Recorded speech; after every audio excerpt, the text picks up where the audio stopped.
Señor, te damos gracias por este tiempo que podemos estar aquí apartado para el estudio de tu palabra. Señor, bendice el estudio, cuida del aprendizaje que tendremos. Si alguien más vendrá, Señor, que vengan con bien, que lleguen sin dificultad. Y cuida también, Señor, de aquellos que por alguna circunstancia particular no pudieron venir.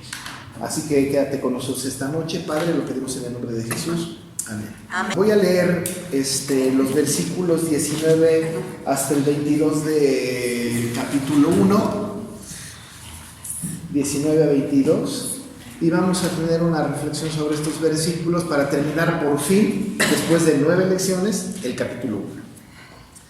Dice el texto: anduvieron pues ellas dos hasta que llegaron a Belén, y aconteció que habiendo entrado en Belén, toda la ciudad se conmovió por causa de ellas, y decían: ¿no es esta Noemí?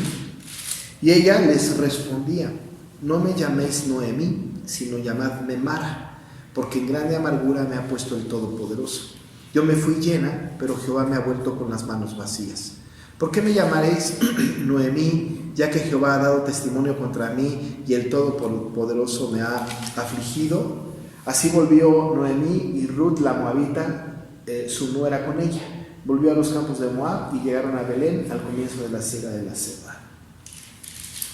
Bueno, vamos a estudiar esta parte de la historia, que es una parte que es narrativa como todo el texto, pero que tiene también una significancia muy importante, especialmente por el concepto judío que hay acerca de Dios.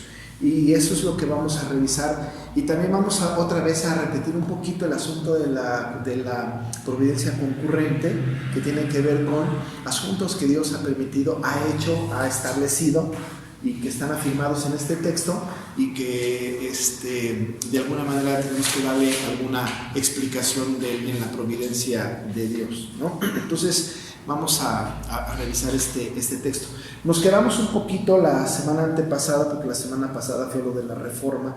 Nos quedamos con este famoso voto de Ruth que hace con Noemí, en donde ella habla acerca de este cambio de identidad, en donde ella tenía un arraigo a su pueblo, pero ella cambia, quita, se voluntariamente, no que rechace, pero hace a un lado su cultura, su pueblo, su idiosincrasia, todo, y se convierte al pueblo de Noemí, ¿no? Porque le dice: tu pueblo ahora va a ser mi pueblo. Y no solamente eso, sino que además hemos visto también la conversión de Ruth, cuando le dice: y tu Dios será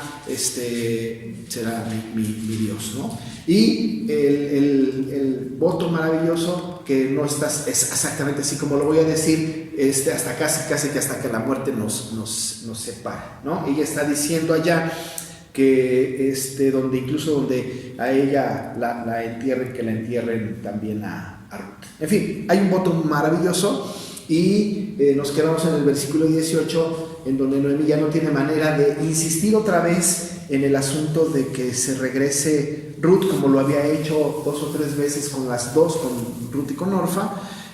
Ya se da por vencida, digamos, está convencida de la resolución de Ruth. Y en el versículo 18 vemos esa resolución. Dice que viendo Noemí, que estaba tan resuelta a ir con ella, no dijo más. Se acabó. Ya no hay manera de convencerla. Ahora Ruth está acompañando a Noemí. Tenemos que recordar que este episodio del versículo 18, incluso los versículos que leímos antes, en este voto que tiene, están sucediendo en el camino de regreso a Moab. Es decir, no están ya necesariamente en Moab. ¿Mande? A Belén, es verdad. Están de Moab a Belén, están en ese camino de regreso. La misma distancia, ¿no? 80 kilómetros. Están en el camino, y ahí es donde se establece este pacto maravilloso que es muy lindo,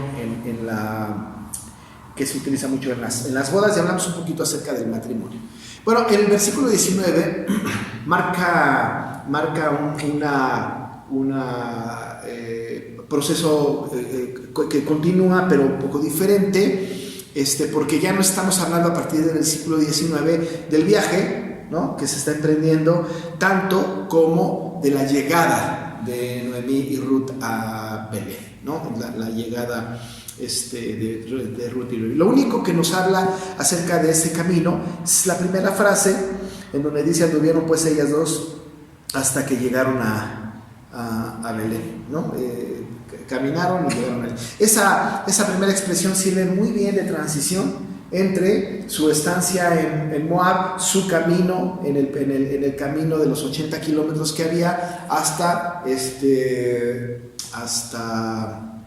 Belén, ¿no? Entonces, la historia empieza, aquí la vamos a retomar ahora, que empieza en Belén. Ahora ya llegan a Belén. Y dice el texto, aconteció que habiendo entrado en Belén, es decir, que ya, digamos que ahí empieza el asunto. La primera frase es una frase transicional entre el camino de Moab a Belén, y la segunda oración ya es la estancia justamente ahí en Belén, ¿no? Van a llegar pues a Belén. El escenario que tenemos, la imagen que tenemos, es una imagen que la tenemos retratada en nuestra mente. Tiene que ver con dos mujeres llegando nuevamente nuevamente Noemí, pero por primera vez Ruth. Vamos a notar que Ruth, en este regreso a Belén, o en esta ida de Ruth a Belén, no va a ser mencionada, es decir, como que es obviada en el texto hasta el versículo 22. Y en el versículo 22, cuando se habla de Ruth, se le va a hablar acerca de Ruth la moabita, es decir, el autor va a hacer un énfasis sobre la nacionalidad de Ruth, va a decir Ruth la moabita. No va a decir lo mismo de Noemí, no va a decir Noemí la judía, Ruth la moabita.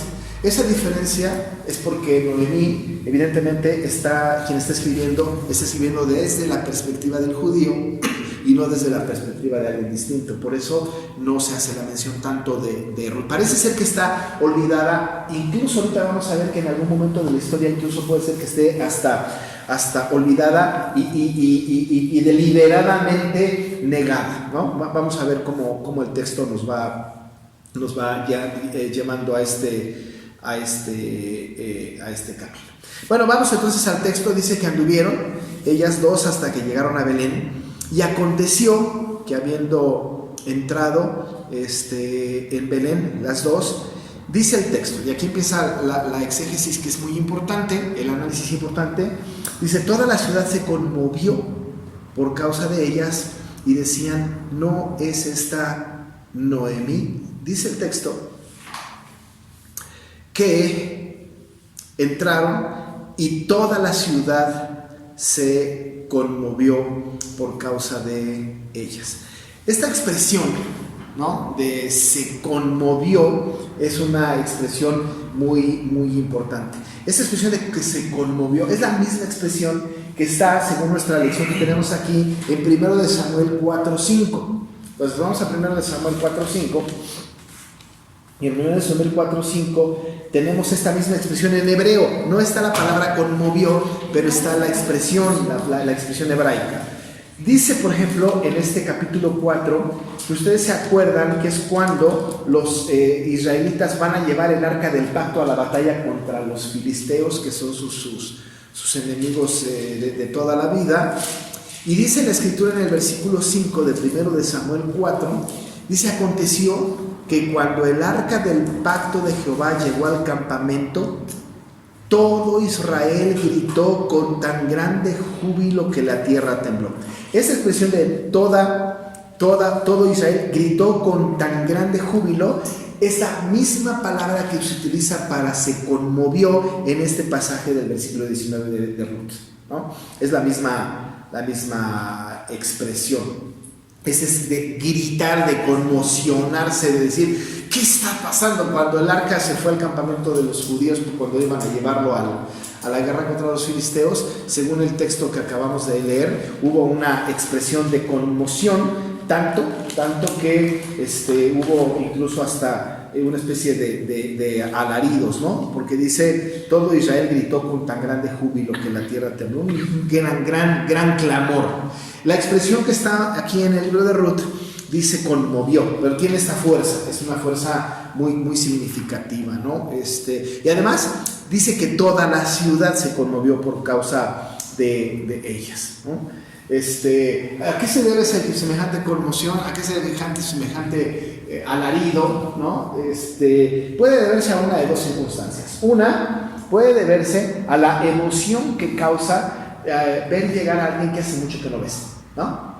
Toda la ciudad. Es una cosa muy interesante. Si alguien viniera a la iglesia, este domingo que pasó, vino un joven con su novia, dijo él que era, dijo, yo soy de aquí, no sé qué, y desde hace muchos años, y me decía el hermano que estaba dirigiendo el culto conmigo, dice, él fue secretario de la iglesia, secretario no del consistorio, sino secretario así como Claudia, y era muy querido, y se había ido, y no sé cuánto, y ahora regresó, y algunas personas que yo vi lo recibieron con mucho cariño, y mucho entusiasmo, y lo abrazaron, y no sé cuánto, ¿no? Cuando alguien de repente ve a una persona que hace mucho que no ve, se genera este tipo de cosas. Lo más cercano que yo tengo, y un ejemplo que tengo muy concreto, es cuando mi esposa ve a alguien que no ve hace mucho tiempo.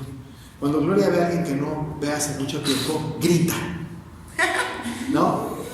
Hace un escándalo, ¿no? Mis hijos y yo cuando pasa esto, decimos, ay, de veras, qué pena, pero es muy, su expresión es así, ¿no? Incluso decimos, vas a ver que cuando llegue fulano, no sé qué, mamá va a poder pegar un grito, y ay, no sé qué, y corre y lo abraza y hace un escándalo, ¿no? Es una cosa semejante. Es posible que la conmoción que haya tenido toda la ciudad es porque llegó Noemí, ¿no?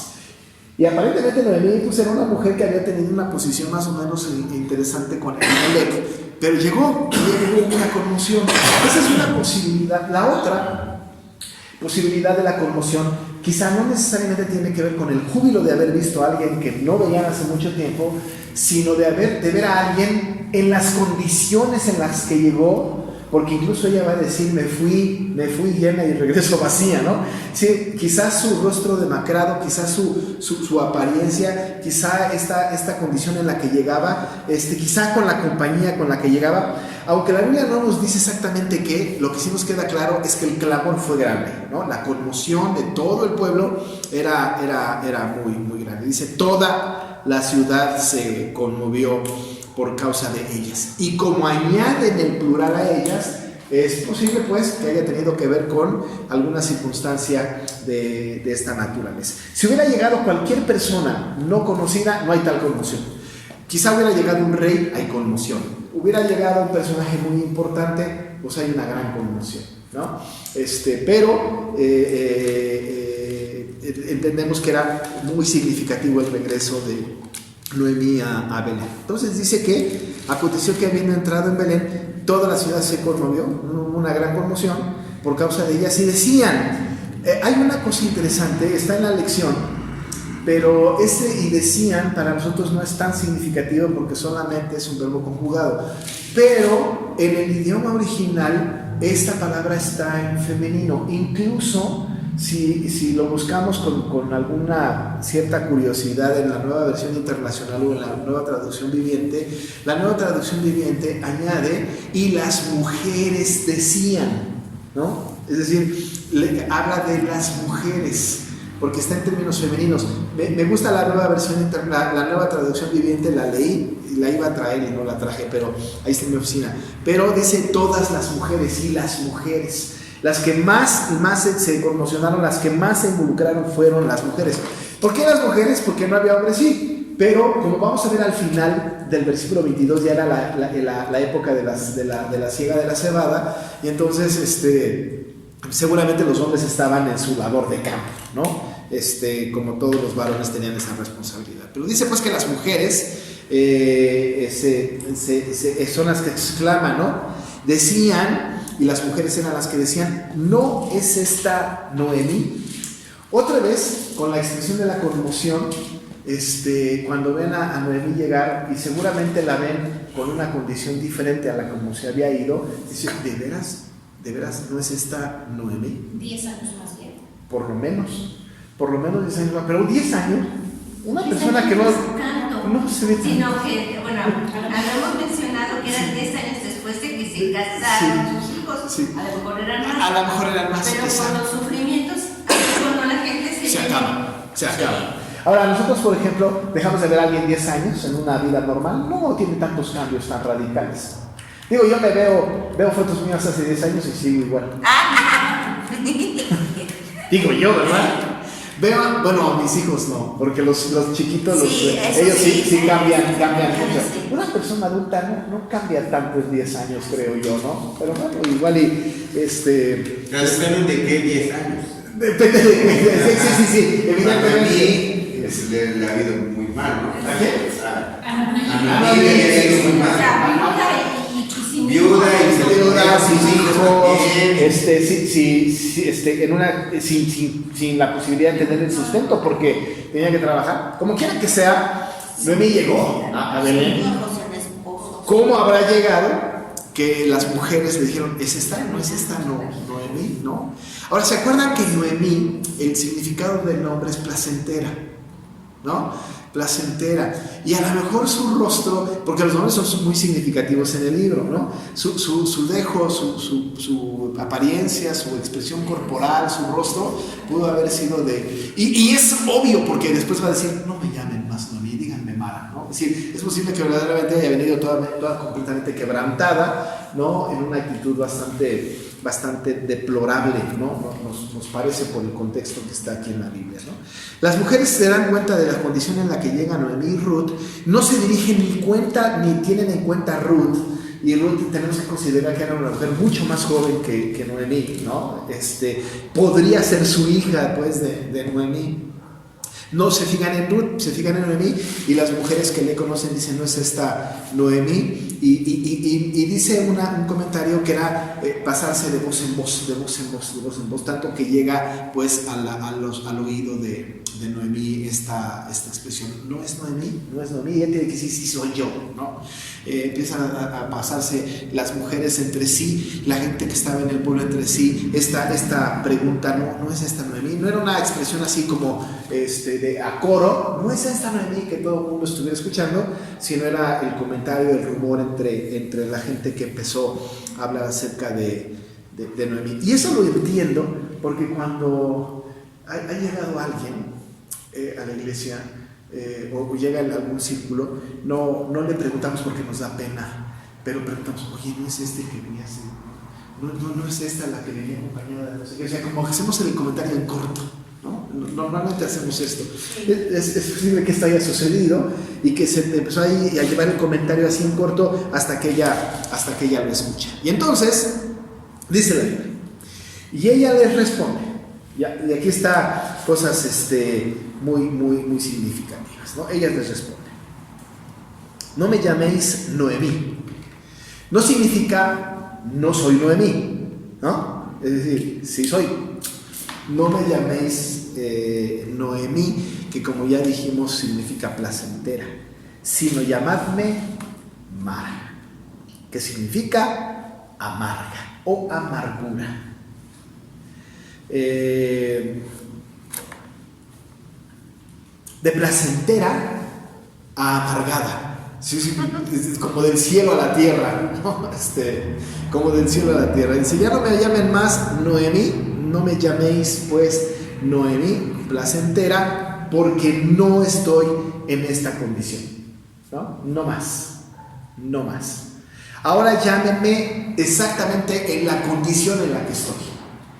Estaba yo antes que yo vivía aquí en Belén, era placentera, ahora ya no más soy placentera, ahora vengo en una condición completamente diferente, ahora vengo en amargura.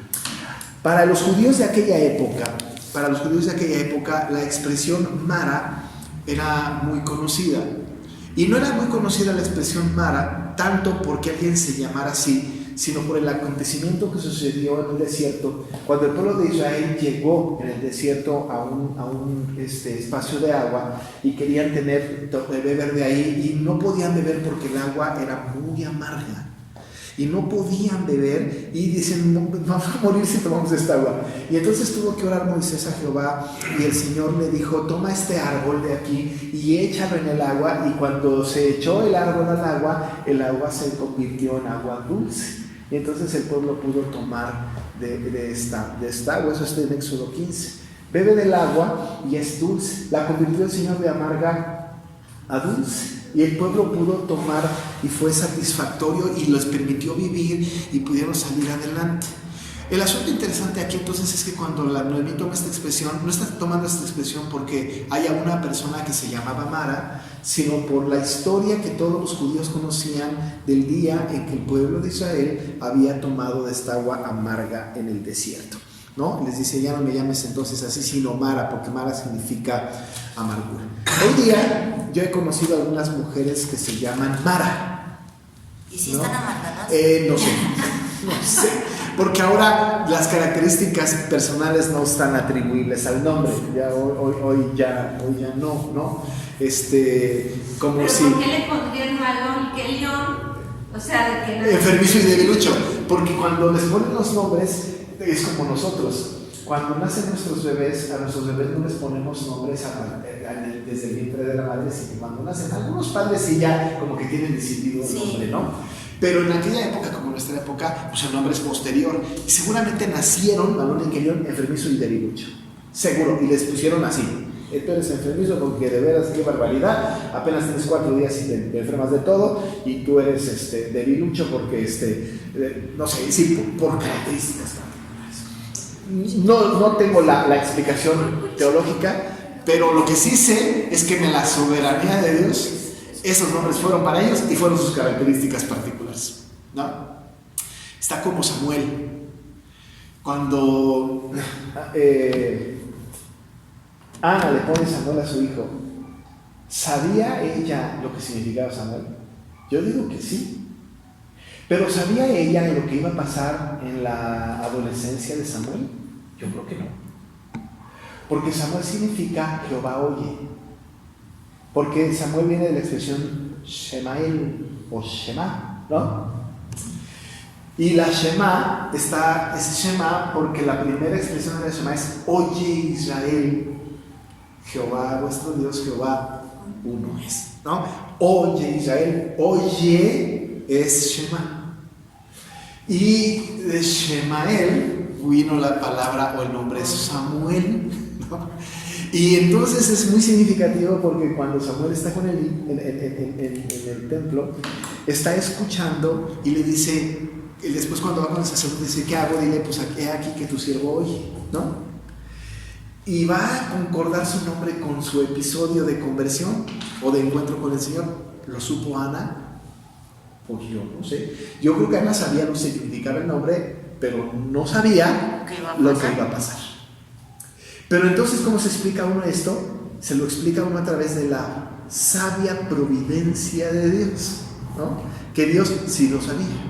Dios sabía qué significaba el nombre y Dios sabía qué es lo que iba a pasar. ¿Por qué le pusieron a Malón y Kelión? ¿Quién sabe? Porque sí sabían Elimelech y Noemí qué significaban eso, pero no sabían lo que iba a pasar. Pero Dios sí. Dios sí. ¿No? Dios sabía que Noemí se llamaba placentera y cuando su mamá se lo puso, seguramente no entendía, pero Dios sí. Igual con Ruth, igual con Elimelech, igual con todos los nombres de la Biblia. Dios sí. En fin, entonces, bueno, llegan, no es esta Noemí ya. Y ella les respondía, no me llames Mara, pues Noemí, ¿no? Sino llámame Mara. Ya hablamos bastante del asunto, de dónde viene Mara, del concepto que tenían, del caminar del pueblo de Israel en el desierto. Y entonces empieza este asunto. ¿Por qué Mara? Si alguien le preguntara a ella, ¿por qué te vamos a llamar Mara? ¿No? ¿Por qué? Y entonces dice ella 4 cosas al respecto, que están en nuestra lección. De hecho, las voy a leer tal como están en la lección, ¿no? ¿Por qué? ¿No? Hay 4 cosas. Primero, con la primera expresión que hay, señala el estado general de su ánimo que ha dado lugar al juego de palabras en torno a su nombre. Dice, porque estoy llena de amargura. En el B, evidentemente lo explica, ¿no? Si le preguntaran, ¿por qué Mara? Y ella dice, porque en grande amargura me ha puesto el Todopoderoso, ¿no? Primera cosa es porque estoy en una condición de amargura total, ¿no? Amargura total. Se entiende perfectamente bien su amargura, ¿no? Es una situación donde ha perdido a su marido, a sus hijos y tiene que regresar a su tierra con, diríamos ahora coloquialmente, con la cola entre las patas, porque no debió haberse ido. La segunda razón por la que le llama Mara, ¿no? Explica la causa de su amargura. Dice, he vuelto con las manos vacías y sin parientes ni posesiones. En el versículo 21 dice, me fui llena, pero todo me ha vuelto, pero Jehová, me ha vuelto con las manos vacías. Vámonos a ir una razón por una y así la explicamos porque creo que es importante. La primera, cuando dice porque estoy en grande amargura, porque en grande amargura me ha puesto el Todopoderoso, ahí nos detenemos, analizamos eso y luego le seguimos. ¿Por qué te llamas Mara? Porque en grande amargura me ha puesto el Todopoderoso. Dos cosas.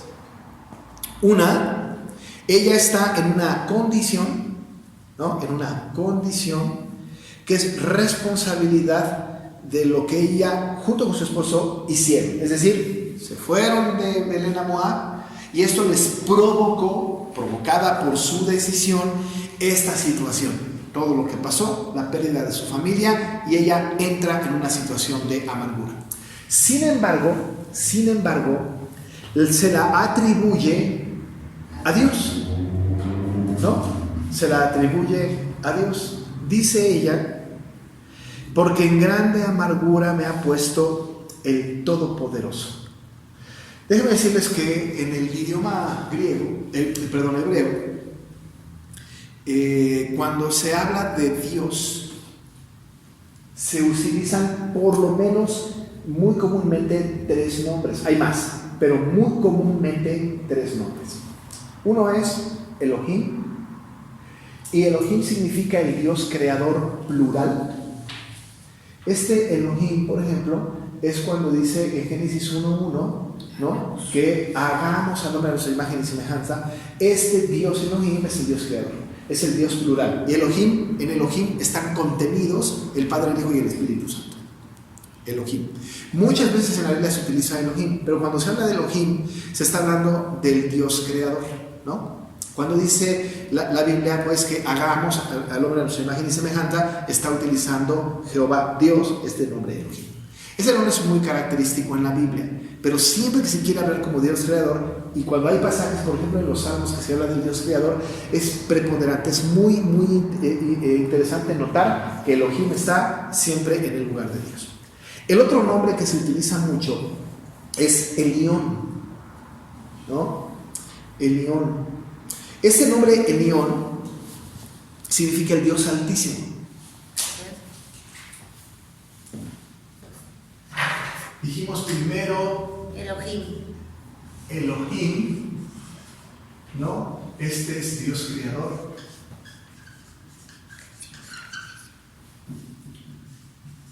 El Elión, ¿no? Ese Elión no con I latina, sino con Y.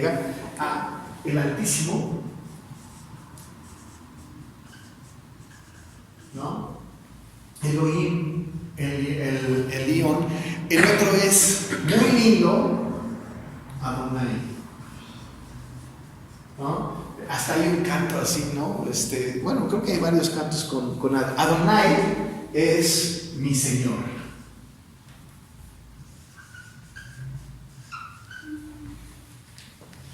Mi Señor. ¿Se acuerdan de Salmo 8? Oh Jehová, Señor nuestro. Oh Jehová, Señor nuestro, ¿no? ¿Cuán grande es tu nombre en toda la tierra? Has puesto tu gloria sobre los cielos, etcétera. Está usando Adonai. Está usando Adonai. Tenemos esos tres nombres que comúnmente se utilizan. La pregunta es, ¿qué nombre utiliza Noemí aquí? Y curiosamente, el nombre que se utiliza aquí, que es de los tres más comunes, no utiliza ninguno de los tres. Los más comunes no, sino que el nombre que se utiliza aquí es el Shaddai.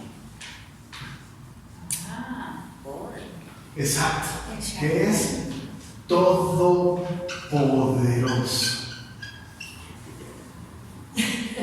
¿Mande? Es que el pastor anterior, que su bendición, siempre repetía los nombres de Dios en su bendición. ¿Sí? Decía, Jehová, el Shaddai, no te acuerdas. En la bendición. O sea, pues algunos se le quedaron ahí. Sí, claro, por eso me acordaba. Pero los explicaba, nada más los mencionaba. No, sí, alguna vez. El Shaddai, Señor Todopoderoso. Ya, correcto. Ok. Lo interesante del asunto es que él habla aquí de Todopoderoso. Además, cuando se habla de Todopoderoso en el nombre de Shaddai, hay una connotación maravillosa que es soberano. ¿Me explico? Porque cuando se habla del atributo de Dios, de Todopoderoso, utilizamos dos expresiones. Una, omnipotente, ¿no? Omnipotente es casi como el atributo, ¿no? de Dios. Aquí Todopoderoso está traducido de Shaddai, pero cuando hablamos de omnipotente y de Todopoderoso estamos hablando de soberano. Pero hay otra intención exegética del texto. Cuando hablamos de soberano, estamos deduciendo, ¿no? Pero cuando hablamos de soberano, estamos hablando de un Dios que lo que hace, lo hace no por las circunstancias, sino como decreto. Es decir, todo lo que Dios ha hecho, todo lo que sucede, Dios ya lo hizo. ¿Sí me explico? Por eso le decimos que Dios es soberano. Nosotros sabemos que mañana va a pasar algo. No sabemos qué va a pasar, pero algo va a pasar. Y esto a nosotros nos sorprende porque somos temporales, pero a Dios no le sorprende. ¿Por qué no le sorprende lo que va a pasar mañana? Porque ya lo hizo. Él ya lo hizo. Ya está. Él sabe cómo vamos a morir, dónde vamos a morir, a qué edad vamos a morir, ¿sí? ¿Y cómo lo sabe? Porque eso ya lo hizo. Es decir, ya está hecho. Nosotros no sabemos, pero Él ya lo hizo. Él no está sorprendido por el tiempo. El Señor no va construyendo de acuerdo a las circunstancias. No va diciendo qué hay mañana. ¿Cómo será para pasado mañana? ¿Qué plan tengo para dentro de un mes? Él no planea, ¿no? Él no está sujeto al tiempo. Él ya lo tiene todo establecido. Hablamos del decreto de Dios. Y cuando hablamos de eso estamos hablando de Dios soberano. Cuando la Biblia utiliza en el Antiguo Testamento el nombre que es tan poco usado, bueno, menos que los otros, como el Todopoderoso, el Shaddai, está hablando acerca de este Dios soberano. Dice, en grande amargura me ha puesto el Todopoderoso. Y cuando dice me ha puesto, es porque algo que Dios ya hizo, ¿no?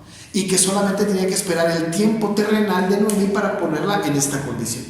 Es decir, ciertamente Dios la puso ahí. Ciertamente, no hay duda. Y la puso ahí para cumplir un plan soberano de Dios. No para cumplir un propósito en Noemí, ni para hacer feliz a Noemí, sino se valió de su propia historia de Dios para poner a Noemí en esta condición, y Noemí lo entendió. En esta condición me ha puesto el Todopoderoso. Tengo amargura porque en amargura me ha puesto el Shaddai. No dijo el Elión, ni el Adonai, ni el Cana, ni el, ¿no? Sino el Shaddai, el Todopoderoso, el soberano, el que decide todo, ¿no? Él me ha puesto ahí. Y aquí otra vez estamos en el tema de la providencia concurrente de Dios, porque Dios ha permitido que estas cosas pasen por su providencia para un propósito divino que ya estamos cansados de decir cuál es el propósito divino, que es el nacimiento de Obed, ¿no? Es decir, hay un propósito divino. Y para que Obed nazca, todo esto tuvo que haber sucedido. Estaba establecido por el Señor. Y dice Noemí que en amargura me ha puesto el Shaddai, ¿no? Sería lindo que si tuvieran acceso a alguna Biblia que se llama la palabra o la Biblia textual, se van a dar cuenta de que esta palabra todopoderoso dice el Shaddai, ¿no? La segunda, dice, yo me fui llena, pero Jehová me ha vuelto con las manos vacías. Si yo fuera Ruth, me le quedaría viendo.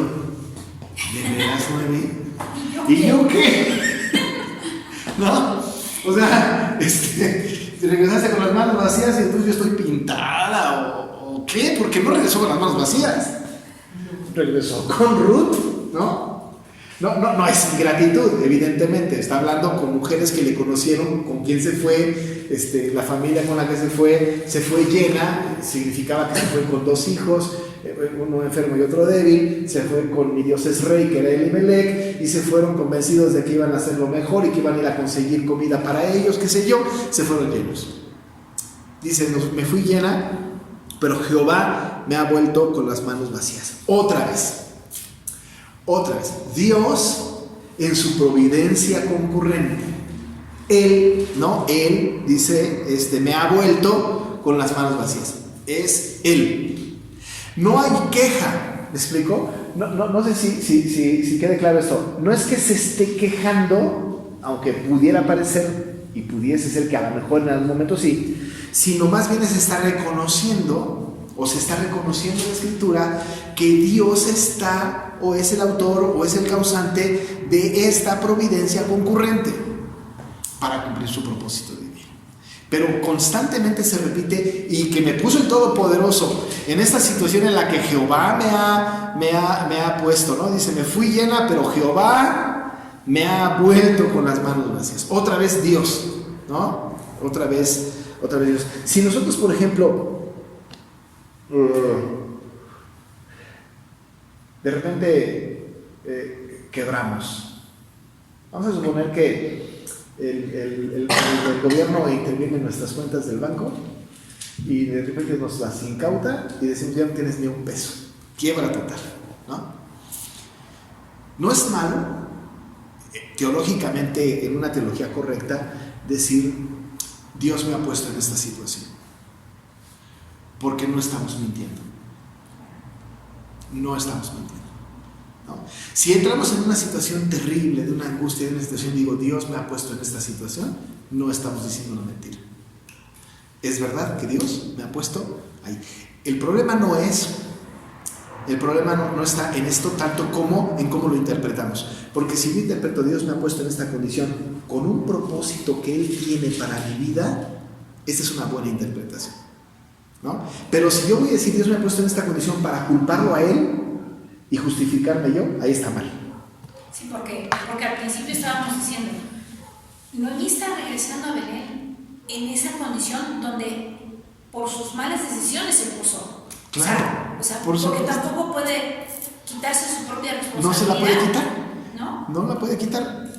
Pero aún esa decisión que tuvo, Dios la puso, ¿no? Claro. Es decir, porque no hay algo que esté fuera del control de Dios. Absolutamente nada. Y Noemí lo reconoce.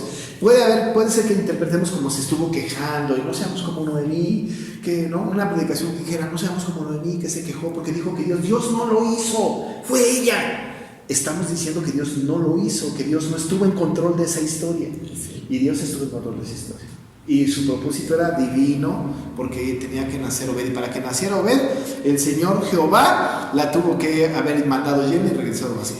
Pastor, ¿y con los no creyentes también opera así Dios o no? Absolutamente, por supuesto, claro. Por supuesto. Porque de Jehová es la tierra y su plenitud del mundo y los que en él habitan, toda la humanidad.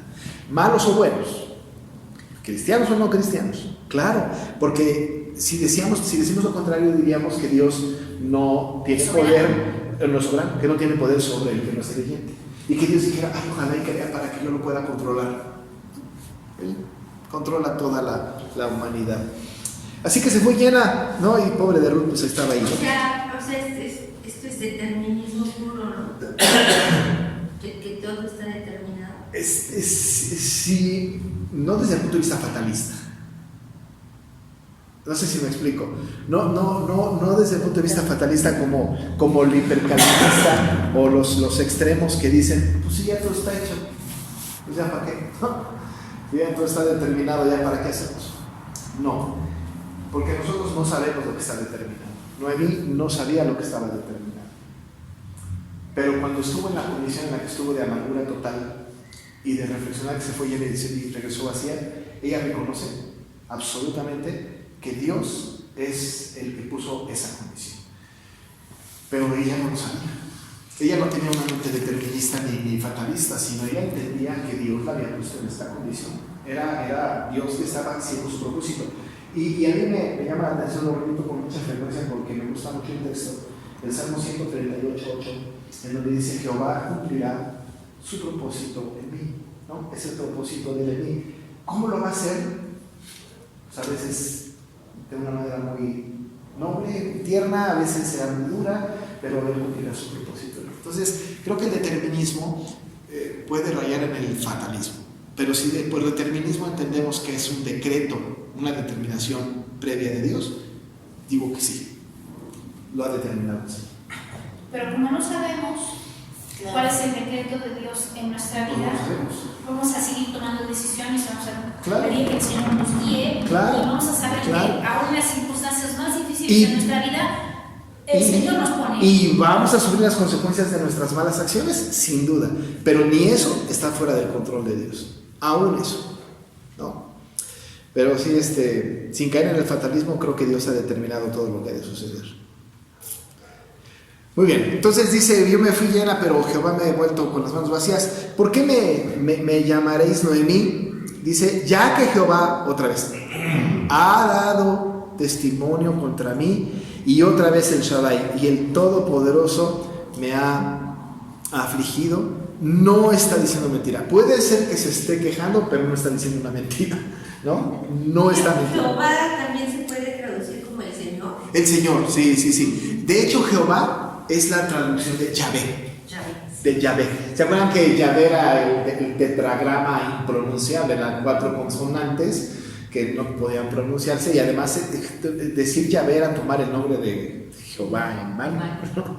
Entonces cuando se dice Jehová se habla de Yahvé. Y aquí hay un juego de nombres, ¿no? Todopoderoso, Jehová. Aquí está así. Dice, ya que Jehová, Yahvé, ¿no? Dios maravilloso. Yahvé, Jehová, es la misma expresión de Dios cuando le dice a Moisés que se presente ante Faraón. ¿Quién digo que me manda? Yo soy el que soy, Yahvé. Yo soy, ¿no? Yo soy. Significa yo soy. Yo soy, exacto, ¿no? Es la misma expresión. Yo soy Jehová, ¿no? Es la misma expresión. Y dice Jehová, ya que Jehová ha dado testimonio contra mí, y el Todopoderoso me ha afligido, y otra vez con la aflicción, el Shaddai, el soberano,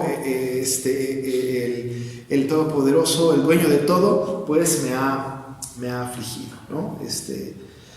De todas maneras, como en el río, como en el río, no, en el lago de Mara, después el pueblo de Israel tomó agua dulce, y el Señor compuso la amargura, la convirtió en dulzura. La vida de Noé va a tomar ese matiz. Ya no vemos en el texto, de veras no lo vemos, que en el capítulo 2 o en el 3 o en el 4 no vemos a nadie dirigiéndose a Noemí diciéndole Mara, ¿no? O sea, fue un soliloquio de ella, así como de ya no me llamen más Noemí, díganme Mara, ¿no? Bueno, y de todas maneras le siguieron llamando Noemí, ¿no? Yo me acuerdo de algunas mamás, ¿no? Que yo ya soy la sirvienta, y yo entiendo que de ahí en adelante los hijos no le dicen a la mamá, oye, sirvienta. Es un momento de debilidad, es un momento de enojo, es un momento de una situación de frustración, ¿no? Alguna vez mi mamá dijo eso, y yo no le dije nunca sirvienta, ni mucho menos, ¿no? Y entonces así Noemí, ya no me llamen más Noemí, soy Mara, ¿no? Nadie le llamó Mara. A pesar de lo que ella dijo, nadie se dirigió a ella como Mara. Nadie. O sea, no estableció un patrón para su nombre, ¿no? 22, para terminar, dice, así volvió Noemí y Ruth la Moabita. Ahí por primera vez en esta segunda parte del episodio se menciona a Ruth, y no solamente a Ruth, sino se le dice de dónde era, sí, muy específicamente, porque además el autor quiere dejar clarísimo la inclusión de los gentiles o de la gente que no era del pueblo judío en el decreto de Dios, ¿no? Y Ruth la Moabita, ¿no?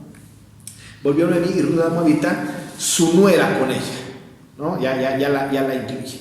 Volvió, y luego ahora hace el otro énfasis, de los campos de Moab, dice el autor, y llegaron a Belén al comienzo de la siega de la cebada.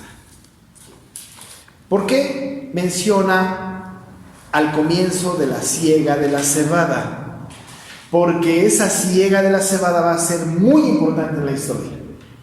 Porque es justo donde Ruth va a ir a recoger lo que se va cayendo, ¿no? Es decir, es muy importante establecer esa transición del comienzo de la siega de la cebada, porque es justo en donde va a ir Ruth a la era de Booz para la cosecha de la cebada. Es transicional, ¿no? Para que llegue ahí. Ahí se acaba la historia del regreso. Ahí se acaba la historia del regreso. ¿Cuánto tiempo pasó entre el versículo 22 y el versículo 1 del capítulo 2? ¿Quién sabe? Porque dice el capítulo 2:1, tenía Noemí un pariente de su marido, hombre rico de la familia de Elimelech, que se llamaba Boaz. Ya nos cambia el escenario. ¿Cuánto tiempo pasó? ¿Quién sabe? ¿Quién sabe?